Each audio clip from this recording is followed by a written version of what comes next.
एखादा truck driver आहे आणि तो जर नॅनोवर बसला तर त्याला ती फिलिंग येणारच नाही आहे ना. की हस्तमैथूनची सवय लागली की एक मनात गिल्ट पण तयार होतो.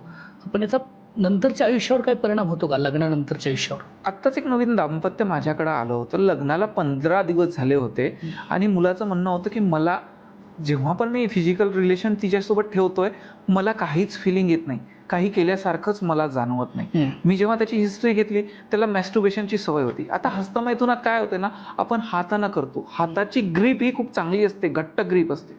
आणि जेव्हा आम्ही फिजिकली आपल्या पार्टनरसोबत रिलेशन ठेवतो तर तो ऑर्गन नरम असतो, मऊ असतो, नैसर्गिकरित्या त्याची ठेवण आणि हाताची ठेवण वेगळी आहे. आता बघा, एखादा ट्रक ड्रायव्हर आहे आणि तो जर नॅनोवर बसला तर त्याला ती फिलिंग येणारच नाही आहे ना. ह्याला काय प्रॉब्लेम होत होता, हा जेव्हा करायला जायचा तेव्हा त्याला जी हाताची पकड होती ती त्याला येतच नव्हती, त्याला फिलिंगच येत नव्हतं, त्याला केल्यासारखंच वाटत नव्हतं. तर बरेचदा हा प्रॉब्लेम होतो.